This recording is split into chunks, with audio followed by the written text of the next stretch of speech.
Namaste, welcome to Local News.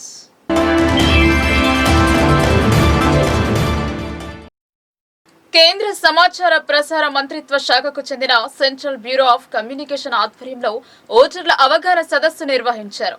ప్రజాస్వామ్యంలో vote ఎంతో కీలకమన్నారు. Vote హక్కు దేశ సంక్షేమానికి, అభివృద్ధికి పునాది లాంటిది అని మున్సిపల్ కమిషనర్ అన్నారు. ప్రజాస్వామ్యంలో ఓటు హక్కు ఎంతో కీలకమని, ఈ విషయాన్ని ప్రతి ఒక్కరూ గుర్తెరగాలని అదనపు కలెక్టర్ పి యాదిరెడ్డి తెలిపారు. బుధవారం నిజామాబాద్లోని గిరిరాజ్ ప్రభుత్వ డిగ్రీ కళాశాలలో కేంద్ర సమాచార ప్రసార మంత్రిత్వ శాఖకు చెందిన central bureau of communication degree college ఆధ్వర్యంలో ఓటర్ల అవగాహన సదస్సు నిర్వహించారు.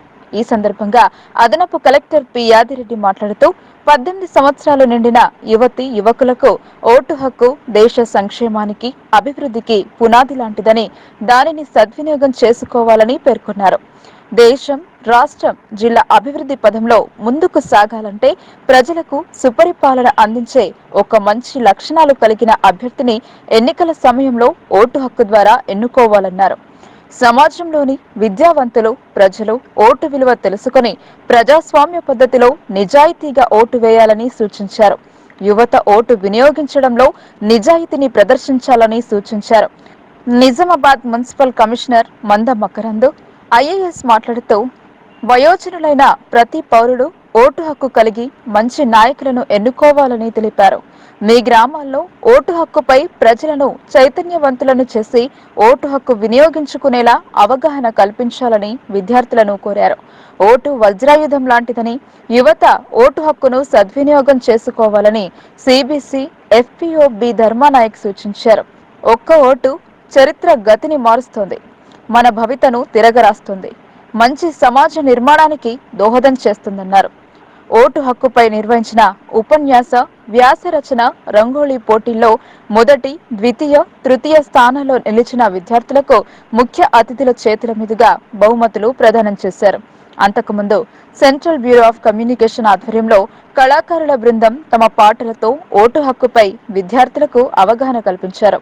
అలాగే ఓటు హక్కు ప్రాధాన్యతపై Nizamabad CBC field office FPO B Dharmanayak, Giriraj ప్రభుత్వ డిగ్రీ కళాశాల ప్రిన్సిపాల్ డాక్టర్ రామ్మోహన్ రెడ్డి, స్వీప్ జిల్లా nodal officer Suresh, DCO Simhachalam పలువురు ముఖ్య అతిథులు ప్రసంగించారు. ఈ కార్యక్రమంలో DPRO Padmashri, NSS program officer doctor Sunitha, NSS program అధికారులు, అధ్యాపకులు, విద్యార్థులు తదితరులు పాల్గొన్నారు.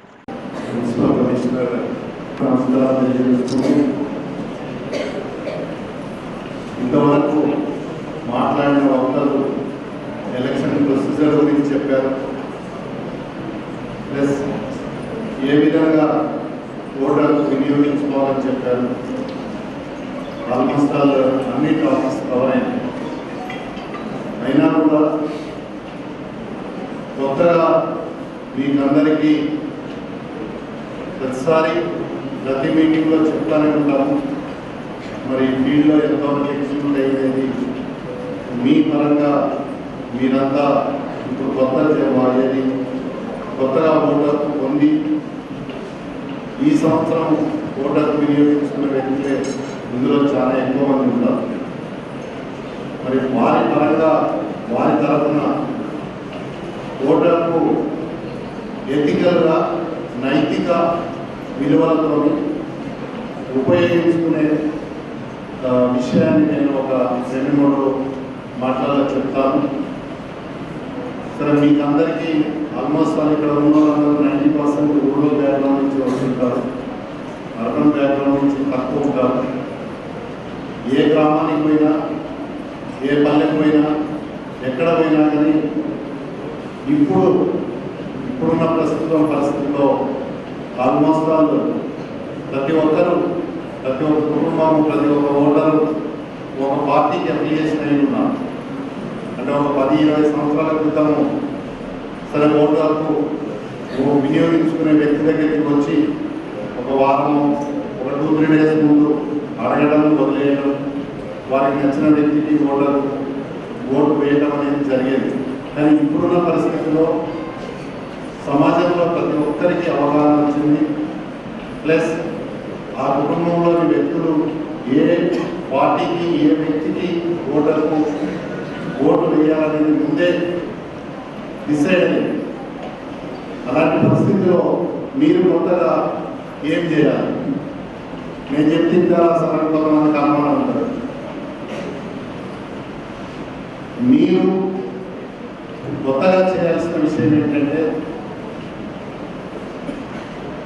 ఎలాంటి ప్రలోభాలకు గురి కాకుండా, ఎవరి ప్రమేయం లేకుండా ఒక వ్యక్తి తన ఓటుని స్వేచ్ఛగా స్వచ్ఛందంగా వినియోగించుకునే ప్రయత్నం అనేది అతనికి ఆలోచన కలిగించాలి. మున్సిపల్ కమిషనర్ గారు చెప్పినట్టు మన అవకాశం ఇప్పుడే ఉంటుంది. ఒకసారి ఓటర్కు వినియోగించుకున్న తర్వాత మళ్ళీ 5 సంవత్సరాల వరకు మనకు అవకాశం ఉండదు. ఈ వినియోగించుకునే క్రమంలోనే సరైన వ్యక్తిని ఎన్నుకోవడం, ఆ వ్యక్తి మనకు సర్వీస్ చేస్తాడా లేదా, మన బాగోగులు చూస్తాడా లేదా అనే విషయం మనం కరెక్ట్గా జడ్జ్ చేసుకొని మన వెల్ఫేర్ చూస్తాం అన్న వ్యక్తికి, మన డెవలప్మెంట్ చేస్తామన్న వ్యక్తికి ఓటర్కు వినియోగించుకున్న శక్తి మనకు ఉండాలి. అది పాపం పల్లెటూళ్ళలో కొంతమంది అన్ని పేరెంట్స్ రకరకాలుగా ఉన్నారు. వారిని మనం ఎడ్యుకేట్ చేయడం వల్ల ఈ సమస్య పరిష్కరించవచ్చు. నిజామాబాద్ జిల్లా రూరల్ పరిధిలోని ప్రైవేట్ ఫంక్షన్ హాల్లో నియోజకవర్గ మున్నూరు కాపుల ఆత్మీయ సమ్మేళనం ఏర్పాటు చేశారు. కేసీఆర్ హయాంలో రాష్ట్రం అభివృద్ధి చెందుతోందని తెలిపారు. మున్నూరు కాపు కులస్తులు ఆత్మీయ సమ్మేళనం నిర్వహించారు. ఈ సమ్మేళనానికి ముఖ్య అతిథిగా రూరల్ ఎమ్మెల్యే బాజిరెడ్డి గోవర్ధన్ హాజరయ్యారు. మున్నూరు కాపు కులస్తులు బీఆర్ఎస్ రూరల్ అభ్యర్థి బాజిరెడ్డి గోవర్ధన్ ను ఘనంగా గజమాలతో సన్మానించారు. ఈ సందర్భంగా ఎమ్మెల్యే బాజిరెడ్డి గోవర్ధన్ మాట్లాడుతూ మున్నూరు కాపు కులస్తులు కలసికట్టుగా పనిచేసి ఈ ఎన్నికల్లో అత్యధిక మెజారిటీ ఇవ్వాలని ఆయన అన్నారు. మున్నూరు కాపు కులస్తులు అన్నదమ్ముల వలె కలిసిమెలిసి ఉంటారని ఆయన తెలిపారు. తెలంగాణ రాష్ట్ర ఏర్పాటు తర్వాత కాపులకు, రెడ్డిలకు ఎన్నో అభివృద్ధి కార్యక్రమాలు జరిగాయన్నారు. నా 45 ఏళ్ల రాజకీయంలో ఎన్నో చూశాను. కొంతమంది ఇండ్లు లేని వారికి ఇండ్లు, భూములు ఇప్పించిన ఘనత కేసీఆర్దేనన్నారు. రైతులకు 24 గంటలు కరెంటు, విద్యార్థులు బాగా చదువుకొని ఉన్నత రంగంలో ఎదగాలన్నారు. ఎమ్మెల్సీ విజయ్ గౌడ్ మున్నూరు కాపు బాజిరెడ్డిలను గజమాలతో సన్మానించారు. అనంతరం జ్ఞాన వాగ్దేవి విద్యార్థులు చేసిన డాన్సులు ప్రేక్షకులను ఆకట్టుకున్నాయి. బీసీ కులంలో సీతమ్మ తల్లి, శ్రీరాముడు జన్మించిన చరిత్ర మున్నూరు కాపు కులానికి ఉంది. ఎంతో గొప్ప కులం మున్నూరు కాపు కులం. తెలంగాణ ప్రభుత్వం వచ్చిన తరువాత బంగారు తెలంగాణగా మారింది. కేసీఆర్ ప్రభుత్వం వచ్చిన తరువాత 24 గంటల కరెంటు వచ్చింది. రైతు బంధు, రైతు బీమా, మహిళలకు ఆసరా పెన్షన్ పథకాలు లబ్ధిదారులకు చేకూరుతుంది. కులం అని లేకుండా అన్ని కులాలు, అన్ని మతాల వారు మద్దతు ఇస్తున్నారు. మళ్లీ మనం గెలుపు ఖాయం. తెలంగాణలో కేసీఆర్ ప్రభుత్వం ఏర్పాటు చేస్తోందన్నారు.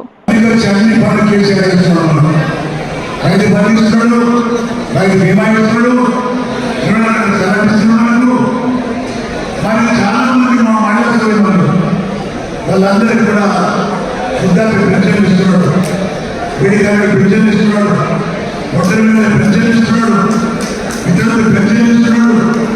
ఇవన్నీ మనకు ఇస్తున్నాడు. ఇవాళ మనం చూస్తున్న కాంగ్రెస్ పార్టీలో వాళ్ళు మొన్ననే మన బీసీ మీద ఆ పార్టీ ఏమైంది? ఈ జిల్లాలో కాదు, రాష్ట్రమంతా తెలుస్తున్నారు. రాష్ట్రమంతా కూడా కాంగ్రెస్ పార్టీలో కొంతమంది అమలు పిల్లలు చెప్తారు తప్ప తీసుకెళ్ళడం లేదు. మనం నాకు 5వ తరగతి వచ్చిందా చాలా తక్కువ అవకాశం. 40 ఏళ్ళ నుంచి రాజకీయాలు ఉన్నాయి. 40 రాజకీయాలు అంటే దానికి మీ అందరి మద్దతు ఉన్నాయి. నేను 40 నెలలు ఉన్నా, 40 నెలలు ఉన్నా, నిజామాబాద్లో ఉన్నా సపోర్ట్ అంటున్నారు. కాబట్టి ఈరోజు మీ అందరూ మనం తెలుసుకొని మా కులస్తులు, మా ఎమ్మెల్యే అని గర్వం చెప్పే విధంగా ఈ జిల్లా మొత్తం పెరుగుతూ ఉంది. ఈ జిల్లాలో డబ్బుగా వేరే వాళ్ళకు ఎక్కడ గెలుస్తారా గెలవడం వాళ్ళు ఉన్న ప్రశ్న గెలిచే పరిస్థితి లేదు.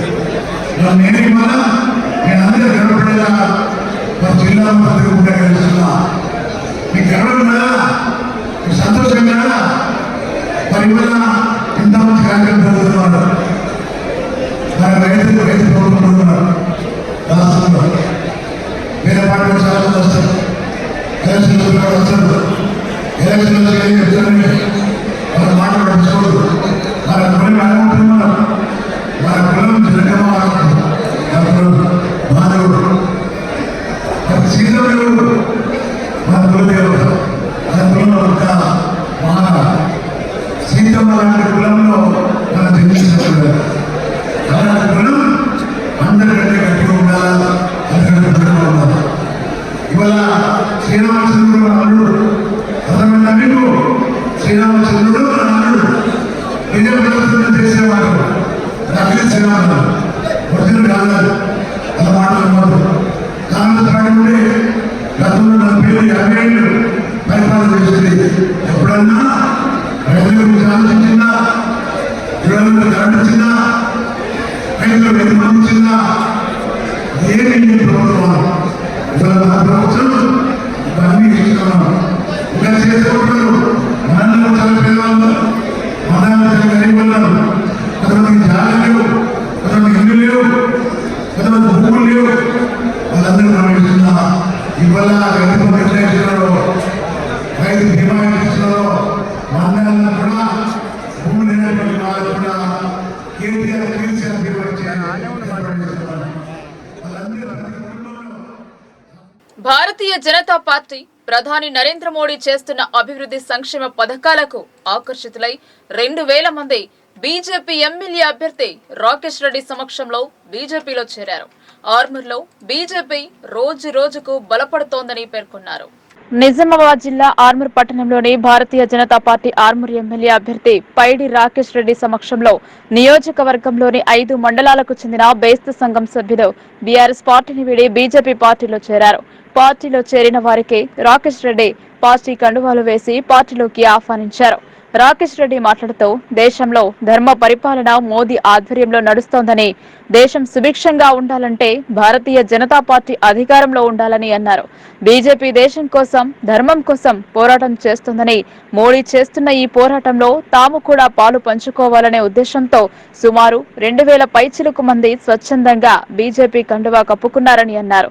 వారంతా కలిసి తీర్మాన పత్రాన్ని కూడా అందజేశారని తెలిపారు. ఆర్మూర్లో బీఆర్ఎస్ పార్టీని జీవన్ రెడ్డి అరాచక పాలనను అంతమొందించేందుకు తామంతా ఈ పార్టీలో చేరామని వారు తెలిపారని అన్నారు. బీజేపీ అధికారంలోకి రాగానే పేదవారికి ప్రతి ఒక్కరికి ఇల్లు నిర్మించి ఇస్తామని, గ్రామాన పాఠశాలలను నిర్మించి ప్రతి ఒక్కరికి విద్యను అందిస్తామని అన్నారు. ఈ బీఆర్ఎస్ పాలనలో ఏ ఒక్కరికి కూడా న్యాయం జరగలేదని, న్యాయం జరగాలంటే బీజేపీతోనే సాధ్యమని అన్నారు. తనను భారీ మెజారిటీతో గెలిపించాలని కోరారు. దయచేసి పాలనని, ప్రజాస్వామ్యాన్ని ప్రజల చేతులు తీసుకోవద్దని చెప్పండి. లిపియాలో గడ్డాపి కొట్టిన గది పడుతుంది. ప్రజలు చట్టం తన పని చేసుకోవాలి. ఇక్కడ జరుగుతున్న దౌర్జన్యాలకు స్పందించి స్వచ్ఛందంగా ప్రజలు 87 గ్రామాల పల్లెలు ఈ రోజు భారతీయ జనతా పార్టీ. ఇక్కడ ఉన్నది ఒకటే ఒక పార్టీ. ఇది కుటుంబం గురించి పెట్టుకున్న పార్టీ కాదు. కాంగ్రెస్ కానీ ఇక్కడైతే మంత్రి పదవి రాకపోతే పెట్టుకున్న పార్టీ, ఆ కుటుంబంకే పరిమితమైన పార్టీ టీఆర్ఎస్. ఈ కాంగ్రెస్ కూడా గాంధీలకే పరిమితమైన కాంగ్రెస్. ఒకటి భారతదేశంలో ఉన్న పార్టీ దేశం గురించి, ధర్మం గురించి, న్యాయం గురించి, తన ప్రజల్ని కాపాడుకోవడానికి, అభివృద్ధి చేసుకోవడానికి ఈ భారతీయ జనతా పార్టీ గురించి. దేశం ఉన్నంత వరకు భారతీయ జనతా పార్టీ. ఇది గమనించండి. ప్రజలే బీజేపీ ప్రజలు. దేశం ఉన్నందులో బీజేపీ ఉంటుంది కాబట్టి బీజేపీని నమ్ముకుంటున్నారు. ప్రజలు స్వచ్ఛందంగా వచ్చారు. బలవంతంగా కండువాలు కప్పుడు కాదు. చూడండి, వాళ్ళు స్వచ్ఛందంగా మా కండువాలు కప్పండి కానీ పోరాటానికి మేము సపోర్ట్గా అవుతాము, వెన్నుదన్నుకుంటాము. ఇక్కడ ఈ దుర్మార్గ పరిపాలన మనం నిర్మూలించి ఒక అమరవీరులు కోరుకున్నాం. అమరవీరుల ఆశయాలు ఏవైతే ఉన్నాయో విద్య, వైద్యం, ఉపాధి. అంటే 40 లక్షల మంది విద్యార్థులు రోడ్ల మీద, వాళ్ళు ఉద్యోగాలు లేవు, ఎగ్జామ్స్ లేవు, అన్ని రకాల ఈ ప్రభుత్వము, కల్వకుంట్ల చంద్రశేఖరరావు ప్రభుత్వము ఒక్క డిఎస్ఏ కావచ్చు, డిఎస్ఏ ఎగ్జామ్స్ కావచ్చు, గ్రూప్ 1 కావచ్చు, గ్రూప్ 2 కావచ్చు, గ్రూప్ 4 కావచ్చు, ఎటువంటి ఎగ్జామ్స్ పెట్టే వాళ్ళకు ఒక అర్హత లేదు, ఒక క్వాలిటీస్ లేదు. ఉన్నదల్లా దోచుకోవడం, దాచుకోవడం, 100 కోట్లతో ఫామ్ హౌస్లు కట్టుకోవడము, ప్యాలెస్లు కట్టుకోవడము, ఊర్లలో ఇల్లు కట్టడం. మేమేమంటున్నాం, 1000 కోట్లు పెట్టి సెక్రటరీ కట్టే అవసరం ఏముందండి? ఉన్న సెక్రటరీ ఉంది కదా. ఇక్కడ మేమేమడుగుతున్నాం, ఇసపల్లి ఇల్లు కట్టమంటున్నాము, ఇట్లాంటి ప్రాంతాల్లో ఇల్లు కట్టమంటున్నాం. ఉన్నదాకా మొన్న ఉమ్మడి చూడండి, ఉండడానికి ఇల్లు అన్ని చోట్ల రేట్లు. ఇక్కడ మామిడిపల్లి గ్రామం ఉంటుంది, అన్ని చోట్ల ఈ మేము కోరుకునే అభివృద్ధి. కాబట్టి ప్రజలు స్వచ్ఛందంగా వస్తారు. నిజామాబాద్ అర్బన్ భారత రాష్ట్ర సమితి అభ్యర్థి బిగాల గణేష్ గుప్తా ప్రచారంలో దూసుకుపోతున్నారు. ఇంటింటికి తిరుగుతూ ఎన్నికల ప్రచారం నిర్వహిస్తూ ప్రభుత్వం ద్వారా చేపట్టిన పథకాలను వివరించారు. నగరంలోని 25, 48 డివిజన్లలో Nizamabad urban MLA BRS party MLA అభ్యర్థి గణేష్ బిగాల డివిజన్లలోని పార్టీ గల్లీ, జెండా గల్లీ, కోట గల్లీ, గోల హనుమాన్ కాలనీలలో ఇంటింటికి వెళ్లి ఓట్లు అభ్యర్థించారు. మహిళలు మంగళహారతులతో స్వాగతం పలికారు. ముఖ్యమంత్రి కేసీఆర్ సారథ్యంలో తెలంగాణ రాష్ట్రంలో ప్రతి పల్లె, ప్రతి పట్టణంలో శాంతియుత వాతావరణం నెలకొందన్నారు. నిజామాబాద్ నగరంలో అభివృద్ధి చేయని గల్లీ లేదు, సంక్షేమ ఫలాలు అందని ఇల్లు లేదన్నారు. Under ground drainage, mini tank bund, ఆధునిక సదుపాయాలతో నిర్మించిన వైకుంఠధామాలు నిజామాబాద్ ప్రగతికి నిదర్శనమన్నారు. యువతకు వృత్తి నైపుణ్యంలో శిక్షణ కొరకు న్యాగ్ భవనం నిర్మించామన్నారు.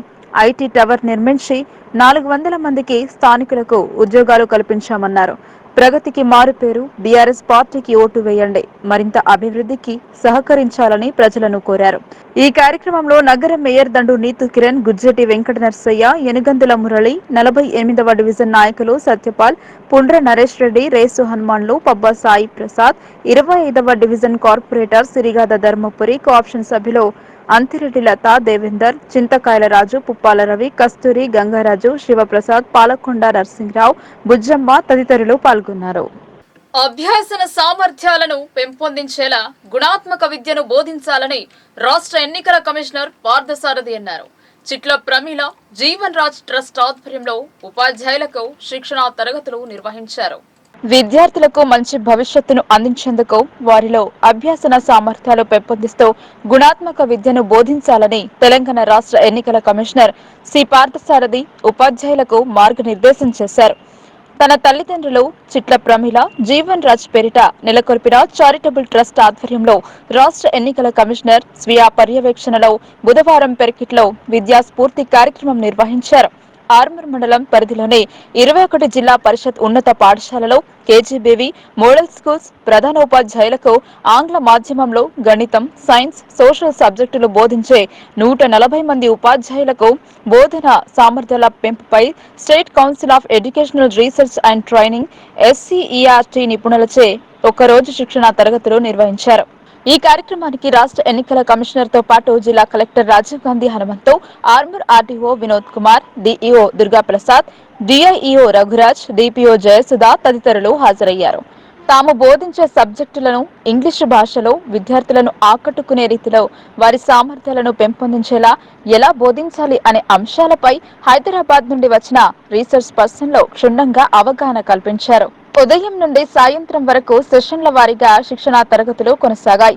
ఈ సందర్భంగా ట్రస్ట్ చైర్మన్ రాష్ట్ర ఎన్నికల కమిషనర్ సి పార్థసారథి మాట్లాడుతూ విద్యా వ్యవస్థను పటిష్టపరిచేందుకు కేంద్ర, రాష్ట్ర ప్రభుత్వాలు కోట్లాది రూపాయల నిధులను వెచ్చిస్తూ మౌలిక సదుపాయాలను మెరుగుపరుస్తున్నప్పటికీ విద్యార్థుల్లో ప్రస్తుత పోటీ ప్రపంచ స్థాయికి తగినట్టుగా ప్రతిభ కనిపించడం లేదని ఒకంత ఆవేదన వెలిబుచ్చారు. గుణాత్మక విద్యాబోధన, అభ్యాసన సామర్థ్యాల పెంపుతో పరిస్థితిలో మార్పు వస్తుందని కేంద్ర, రాష్ట్ర స్థాయిలలో నిర్వహించిన అనేక సర్వే ఫలితాలు వెల్లడిస్తున్నాయని గుర్తు చేశారు. దీనిని దృష్టిలో పెట్టుకుని ట్రస్ట్ ఆధ్వర్యంలో ఉపాధ్యాయులకు ఈ శిక్షణా కార్యక్రమాన్ని ఏర్పాటు చేయడం జరిగిందన్నారు.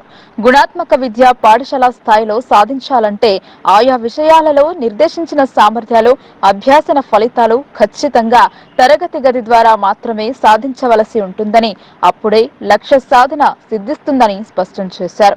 దీనికి అనుగుణంగా పాఠ్య ప్రణాళికలు, రోజువారీ పీరియడ్ ప్రణాళికలతో బోధన అభ్యాసన ప్రక్రియలను మదింపు చేసుకుని పిల్లలకు సులభంగా అర్థమయ్యే రీతిలో బోధన చేయాలని సూచించారు. పిల్లలలో అంతర్గత దాగి ఉన్న ప్రతిభను వెలికి తీయడమే ముఖ్య కర్తవ్యంగా ఉపాధ్యాయులు విధులు నిర్వర్తించాలని అన్నారు.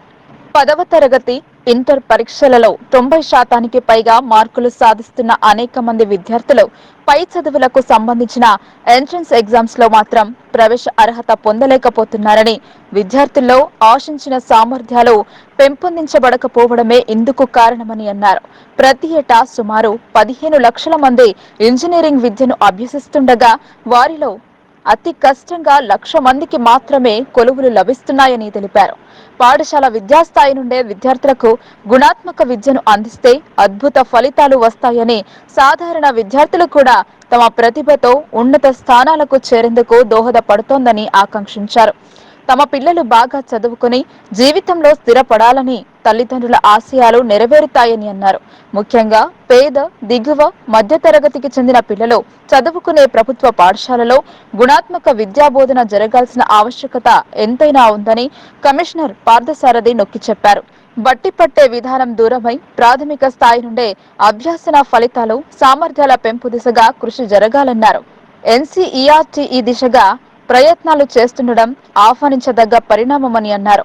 ఉపాధ్యాయులు తరగతి గదుల్లో విద్యార్థులను ఆకట్టుకునే రీతిలో వారికి అర్థమయ్యే విధంగా బోధించాలని, అప్పుడే సామర్థ్యాలు మెరుగుపడతాయని హితవు పలికారు. విద్యార్థుల భవితకు బంగారు బాటలు వేసే ఉపాధ్యాయులు జాతి నిర్మాతలని అభివర్ణించారు. అందుకే యావత్ సమాజం ఉపాధ్యాయులను ఎంతో గౌరవ భావంతో చూస్తుందని, ఆ గౌరవాన్ని నిలబెట్టుకునేలా బాధ్యతాయుతంగా అంకిత భావం, నిబద్ధతతో విధులకు న్యాయం చేయాలని పిలుపునిచ్చారు.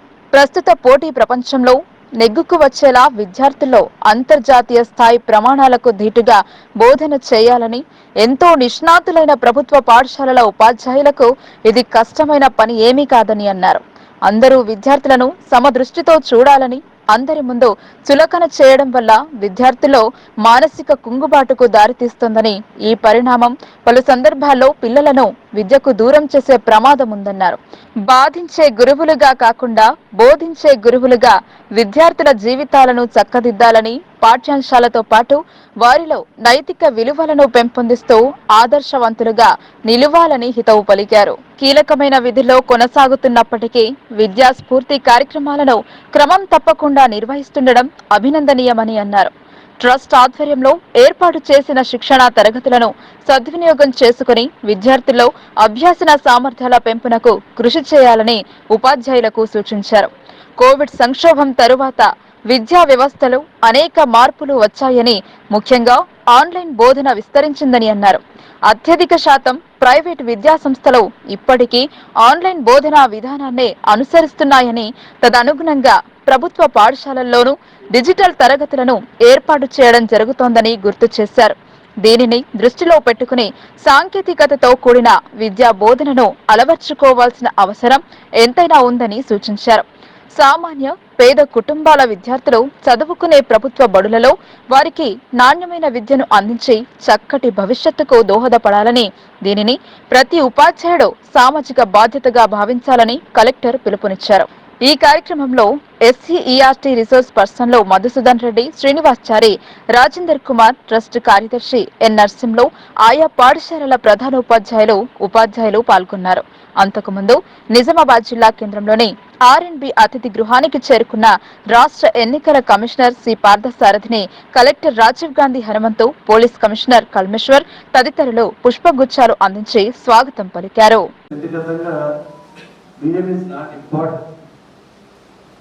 ఏ మీడియంలో టీచ్ చేస్తున్నాం అన్నది ప్రధానం కాదు.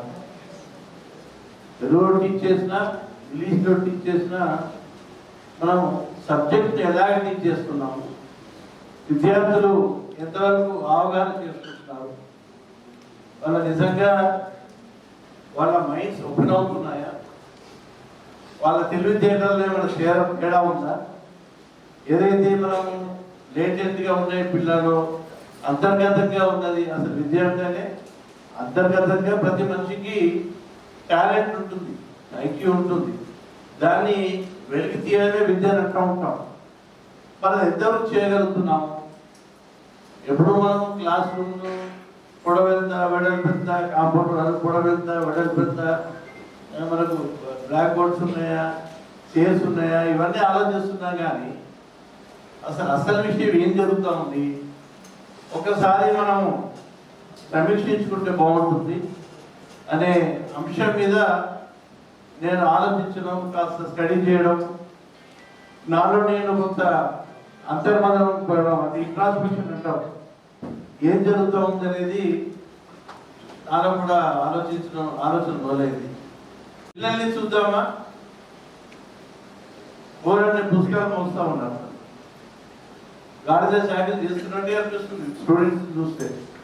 స్కూల్కి వెళ్తా ఉన్నారు మెజారిటీ, బయలునాడు అటెండెన్స్ కూడా బాగుంటుంది, ఎగ్జామ్స్ రాస్తున్నారు. ఈ మధ్య అయితే 90% కన్నా తక్కువ ఎవరు రిపోర్ట్ చేయడం లేదు స్కూల్స్. పాస్ పర్సెంటేజ్ కూడా 90. మీ హై స్కూల్లో కూడా 90% ఉండొచ్చు. పిల్లలకి 9.5, 9.6, 9.8 ఇవన్నీ చెప్తా ఉన్నారు. మరి మా కాలంలో అయితే సెకండ్ క్లాస్ వస్తేనే గొప్ప, ఫస్ట్ క్లాస్ వస్తేనే గొప్ప.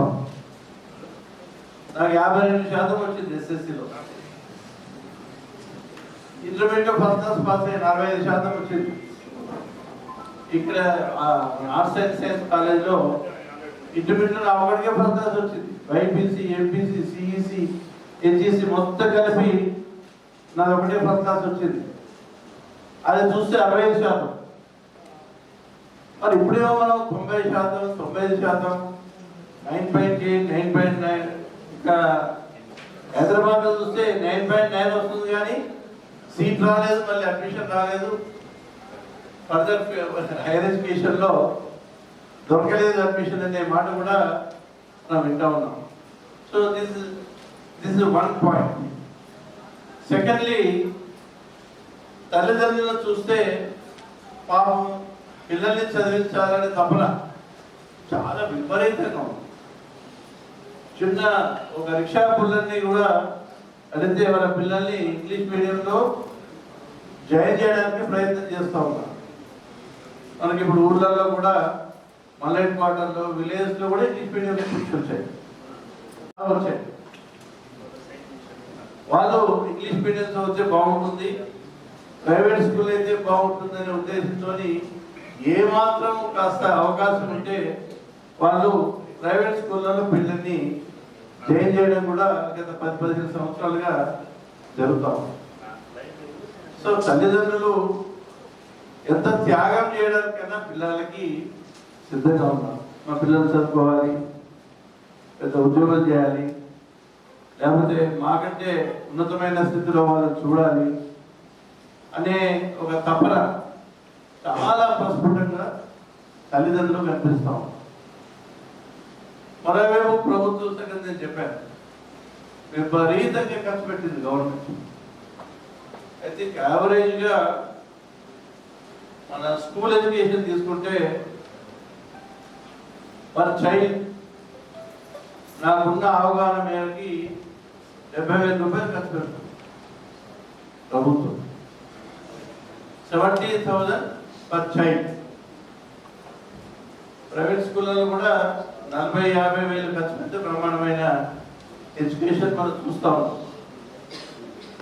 ఎవరైతే 5-10,000 అట్లా ఖర్చు పెట్టగలరో ఇటువంటి వాళ్ళే కాస్త వెనక్కి తగ్గి ప్రభుత్వ స్కూళ్ళల్లో జాయిన్ చేస్తూ ఉన్నాం.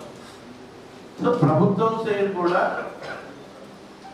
ఎడ్యుకేషన్ని డెవలప్ చేయాలన్న ఆలోచనలో మాత్రం మనకి వాళ్ళ తపనలో కూడా పెద్దగా లోపం కనిపించదు. So governments are highly committed, parents are highly committed, పిల్లలు కూడా కష్టపడుతూ ఉన్నారు, టీచర్స్ కష్టపడుతూ ఉన్నారు. కానీ ప్లాట్ఫామ్స్ ఉన్నాయో వాళ్ళతో టైఅప్ అయ్యి సో స్టూడెంట్స్ త్రూ కంప్యూటర్స్ కూడా క్లాసెస్ అనేది అటెండ్ అవుతున్నారు.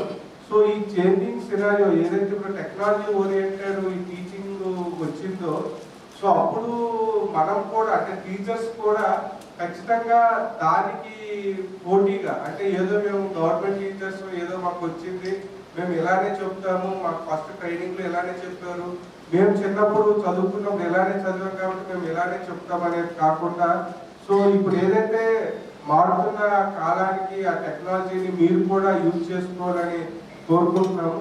సో ఎస్సీఆర్టీ రిసోర్స్ పర్సన్స్ అయితే అది ఇన్ డీటెయిల్గా ఆ మెథడ్స్ అవన్నీ కూడా చెప్పడం జరుగుతుంది. సో మేమంటే out of teaching profession so but మేము జనరల్గా చెప్పేది ఏమంటే సో అంటే మా పిల్లలు చదువుకునే పద్ధతి సో జనరల్గా చూస్తుంటాం కాబట్టి సో ఇప్పుడు ట్రెడిషనల్ క్లాస్ రూమ్ కన్నా వాళ్ళది ఏదైతే మనకి ఇంటరాక్టివ్ మోడ్లో ఉంటుందో సో అలాంటి వాటికి ఎక్కువ ఇంట్రెస్ట్ అనేది చూపిస్తున్నారు.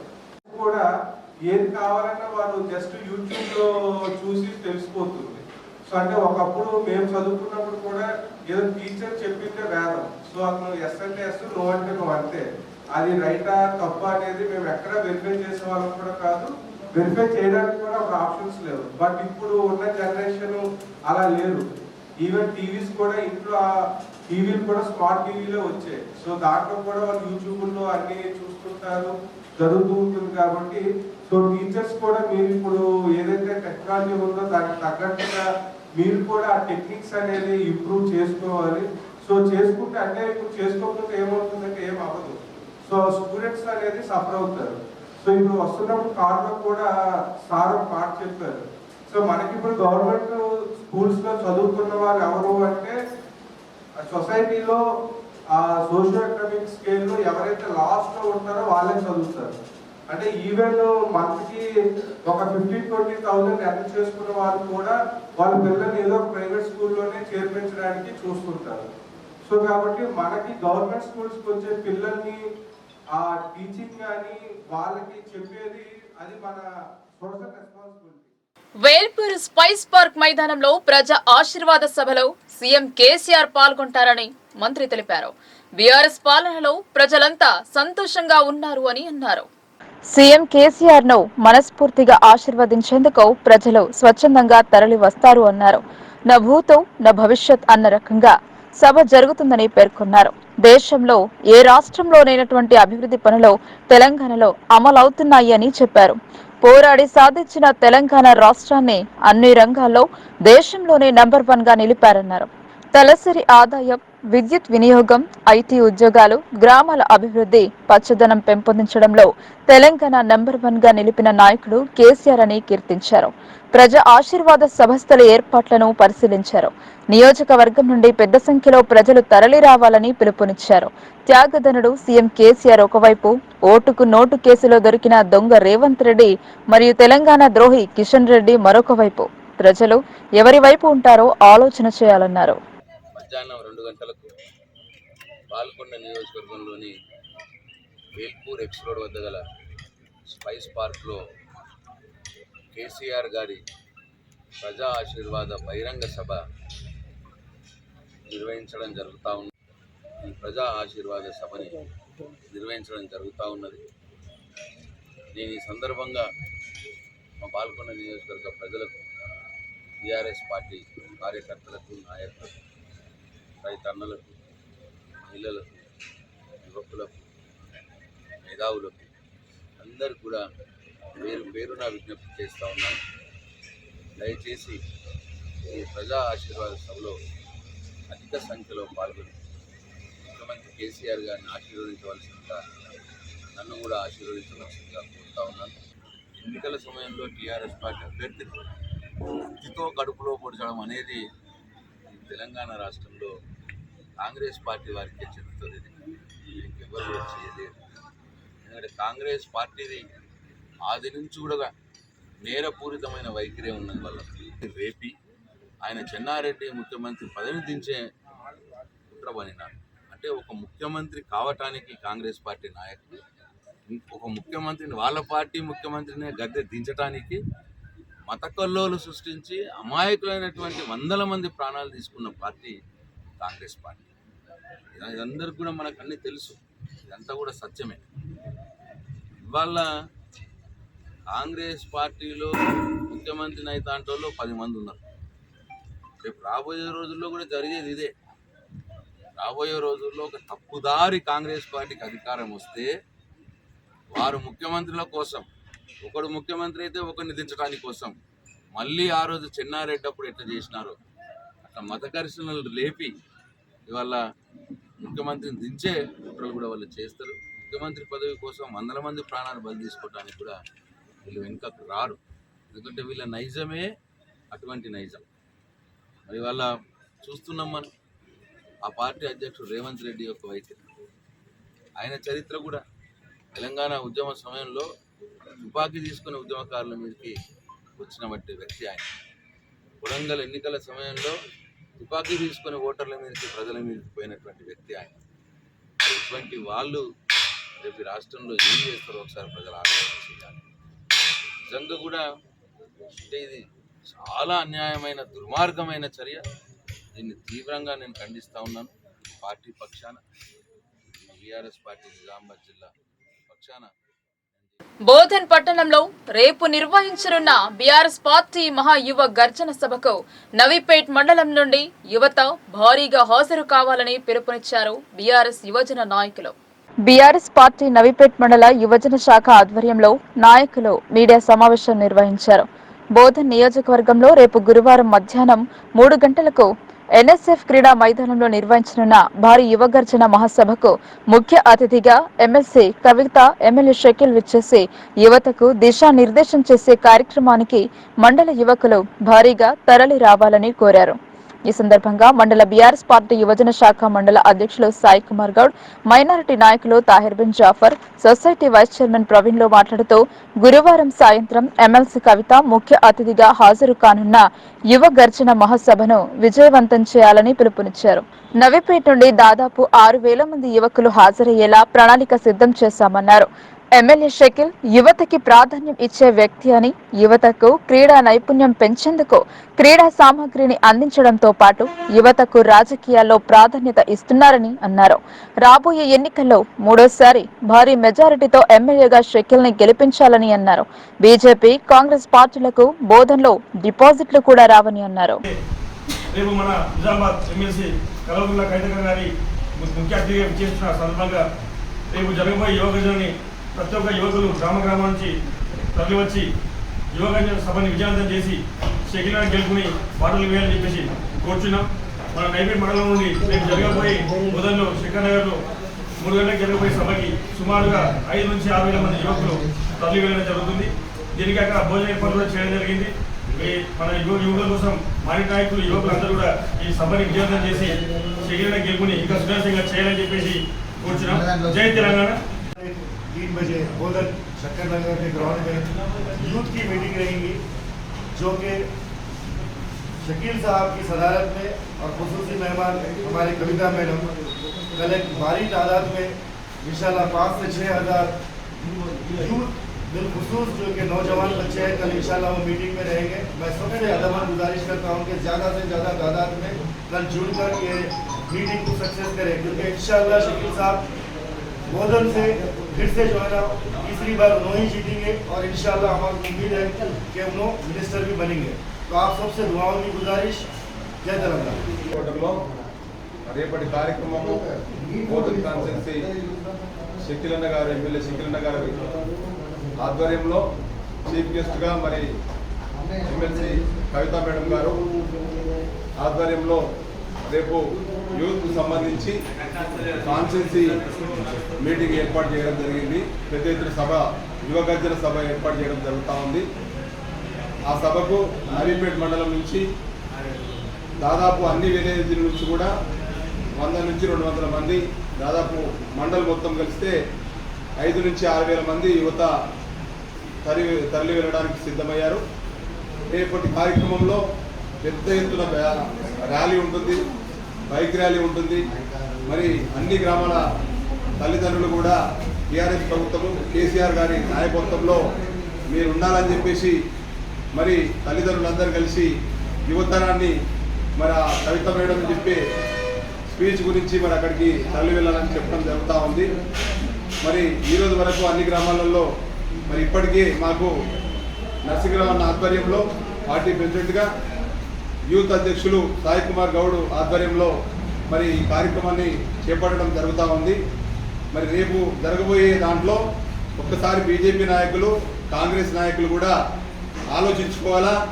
మరి దాంట్లో ఉన్న పార్టీ నాయకులందరూ కొంతమంది మేము రాబోయే రోజులలో యువతరాన్ని ఆకట్టుకుంటాం, లేకపోతే భీమ్గల్లోని ఇంటర్మీడియట్ కళాశాల వృత్తి విద్య మొదటి సంవత్సరం, ద్వితీయ సంవత్సరం విద్యార్థులకు నవంబర్, డిసెంబర్ నెలలో క్షేత్రస్థాయి పర్యటన ప్రారంభం అవుతోందని కళాశాల ప్రిన్సిపాల్ డాక్టర్ అబ్బా చిరంజీవి మీడియా సమావేశంలో తెలిపారు.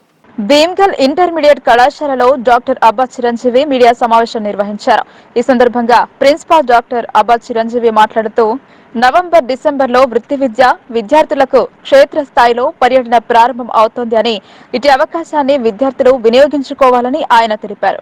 ఈ పర్యటన వలన petrol bunk, gas agency, municipality, చేపల మార్కెట్లలో వాటిని ఎలా ఉపయోగించే విధానాలు ప్రాక్టికల్ గా తెలుసుకుని ముందు ఏదైనా కంపెనీలో ఉద్యోగం పొందేందుకు అవసరం అవుతోంది అని ఆయన అన్నారు. ఈ కార్యక్రమంలో లెక్చరర్లు బి శోభారాణి, రామచంద్రన్, శ్రీనివాస్, శ్రీకాంత్, క్రాంతి, కృష్ణ తదితరులు పాల్గొన్నారు. ఈరోజు వొకేషనల్ స్టూడెంట్స్కు OJT training, on the job training classes ప్రారంభించబడినవి. ఈ క్లాసెస్ నవంబర్ 1 నుండి డిసెంబర్ 31 వరకు 2 నెలలు నిర్వహించబడును. ఈ 2 నెలల్లో విద్యార్థులు ఫీల్డ్ టూర్కు వెళ్ళి వివిధ బ్యాంకులను మరియు మార్కెట్ యార్డ్ను మరియు పెట్రోల్ బంకులను మరియు చార్టెడ్ అకౌంట్ దగ్గరికి, వివిధ రకాలైన ప్రాథమిక వ్యవసాయ సహకార బ్యాంకులకు మరియు ఫిషరీస్ డిపార్ట్మెంట్ వాళ్ళైతే వివిధ గ్రామాలకు వెళ్ళి అక్కడ చెరువులను పరీక్షించి ఫిషరీస్ పెంపకాల గురించి నేర్చుకొని ఈ 2 monthsలో ఆన్ ది జాబ్ ట్రైనింగ్ గురించి శిక్షణ ఇవ్వబడుతుంది. కావున విద్యార్థులకు ముఖ్యంగా తెలియజేయమనగా ఈ 2 months తప్పనిసరిగా క్లాసెస్కి అటెండ్ అయ్యి వాటి అక్కడ చెప్పే బ్యాంకులో చెప్పే కానీ ఎక్కడైనా ఏ ఫీల్డ్లోకి వెళ్ళినా లెక్చరర్స్ మరియు ఆ ఫీల్డ్ మేనేజర్స్ చెప్పే అన్నీ కూడా శ్రద్ధగా విని రాసుకొని ఫాలో అయినట్లయితే రేపు పిల్లల నుంచి అప్రెంటిషిప్లో కూడా ఈజీగా అయ్యి జాబ్ పొందడానికి లేదా జాబ్ రావడానికి ఆస్కారం ఈజీగా ఉంటుంది, జాబ్ కూడా తొందరగా దొరుకుతుంది. కావున విద్యార్థులందరూ కూడా ఈ vocational orientation programs, on the job training programs ఈ 2 months తప్పనిసరిగా అటెండ్ అయ్యి వారి యొక్క టైం టేబుల్ ప్రకారం అటెండ్ అయ్యి క్లాసెస్కు అటెండ్ అయ్యి ఉమ్మడి నిజామాబాద్ జిల్లాలోని అన్ని అసెంబ్లీ స్థానాలను కాంగ్రెస్ పార్టీ కైవసం చేసుకుంటుందని చెప్పారు. 6 గ్యారంటీలను ప్రజలు విశ్వసిస్తున్నారని జిల్లా ఎన్నికల పరిశీలకులు జట్టి కుసుమ కుమార్ పేర్కొన్నారు. జిల్లా కాంగ్రెస్ కమిటీ అధ్యక్షులు మానెల మోహన్ రెడ్డి అధ్యక్షతన కాంగ్రెస్ భవన్ లో నిజామాబాద్ జిల్లా అసెంబ్లీ ఎన్నికల పరిశీలకులు జట్టి కుసుమ కుమార్ తో కలిసి మీడియా సమావేశం నిర్వహించారు. ఈ కార్యక్రమంలో పిసిసి ఉపాధ్యక్షులు తాహిర్ బిన్ హందాన్, నగర కాంగ్రెస్ కమిటీ అధ్యక్షులు Keshavenu, Nizamabad rural Congress party MLA అభ్యర్థి భూపతి రెడ్డి, మొదటి మేయర్ సంజయ్ పాల్గొన్నారు. ముందుగా ఉమ్మడి నిజామాబాద్ జిల్లా ఎన్నికల పరిశీలకులు జట్టి కుసుమ కుమార్ మాట్లాడుతూ గత 2 పర్యాయాలు రాష్ట్రంలో అధికారంలో లేనప్పటికీ కాంగ్రెస్ పార్టీ ఉమ్మడి జిల్లాలో చాలా బలంగా ఉందని, దానికి గల కారణం నిబద్ధత గల నాయకులు మరియు కార్యకర్తల వల్లే అని ఆయన అన్నారు. కాంగ్రెస్ పార్టీ నాయకులు మరియు కార్యకర్తలు ఇదే పనితీరును నవంబర్ 30 పోలింగ్ తేదీ వరకు కొనసాగించి కాంగ్రెస్ పార్టీని అధికారంలోకి తేవడానికి కృషి చేయాలని ఆయన పిలుపునిచ్చారు. ఏఐసిసి అధ్యక్షుడు మల్లికార్జున్ ఖర్గే మరియు party general secretary organisation in-charge KC Venugopal ఆదేశాల మేరకు రాష్ట్ర పిసిసి అధ్యక్షుడు రేవంత్ రెడ్డి సూచనలతో తాను ఉమ్మడి నిజామాబాద్ జిల్లా ఎన్నికల పరిశీలకుడిగా వచ్చానని, ఇక్కడున్న నాయకులు మరియు కార్యకర్తలు అందరితో కలిసి పనిచేసే నిజామాబాద్ జిల్లాలో 9కి 9 అసెంబ్లీ స్థానాలను కాంగ్రెస్ పార్టీ గెలిచేలా చేస్తామని ఆయన అన్నారు. గతంలో తాను కర్ణాటక ఇన్ఛార్జ్ గా కూడా పనిచేశానని, మైసూర్ మరియు మాండ్యా ప్రాంతాలలో ఎన్నికల పరిశీలకుడిగా వెళ్లాలని, అక్కడ కూడా నిజామాబాద్ జిల్లాలో కాంగ్రెస్ పార్టీకి ఉన్న క్యాడర్ మాదిరిగానే ఉండడంతో ఆ ప్రాంతాల్లో కాంగ్రెస్ తిరుగులేని ఆధిక్యతను సాధించిన ఇప్పుడు అదే ఫలితాలు నిజామాబాద్ ఉమ్మడి జిల్లాలో కూడా పునరావృతం అవుతాయని ఆయన ధీమా వ్యక్తం చేశారు. కాంగ్రెస్ పార్టీ ప్రకటించిన 6 గ్యారంటీలతో పాటు పార్టీ మేనిఫెస్టోలోని అంశాలు సామాన్య ప్రజలకు చేరువయ్యాయని, కాంగ్రెస్ పార్టీ అధికారంలోకి వస్తే ఖచ్చితంగా మేనిఫెస్టోలో ప్రకటించిన హామీలన్నింటినీ నెరవేరుస్తుందని వారు విశ్వసిస్తున్నారని ఆయన అన్నారు. దీనికి గల కారణం గత కాంగ్రెస్ ప్రభుత్వాల హయాంలో కాంగ్రెస్ పార్టీ ఎన్నికల ముందు ప్రకటించిన మేనిఫెస్టోను పూర్తి స్థాయిలో అమలు చేసింది కాబట్టి కాంగ్రెస్ పార్టీకి ప్రజల్లో ఆదరణ ఏ మాత్రం తగ్గలేదని, రానున్న ఎన్నికల్లో ప్రజలు కాంగ్రెస్ పార్టీని గెలిపించడానికి సంసిద్ధంగా ఉన్నారని, రాష్ట్రంలో ఏర్పడబోయేది కాంగ్రెస్ పార్టీ ప్రభుత్వమేనని ఆయన అన్నారు. గత 10 సంవత్సరాల కాలంలో కేసీఆర్ ప్రభుత్వం చేసిన అరాచకాలు, అవినీతితో ప్రజలు విసిగి వేసారిపోయారని, కేవలం కమిషన్ల కోసమే ప్రాజెక్టులు కట్టే లక్షల కోట్లు దండుకున్నారని, దానికి నిదర్శనం ఎకరాకు కూడా నీళ్లు ఇవ్వని కాళేశ్వరంతో పాటు కృంగిపోయిన మేడిగడ్డ ప్రాజెక్టేనని ఆయన అన్నారు.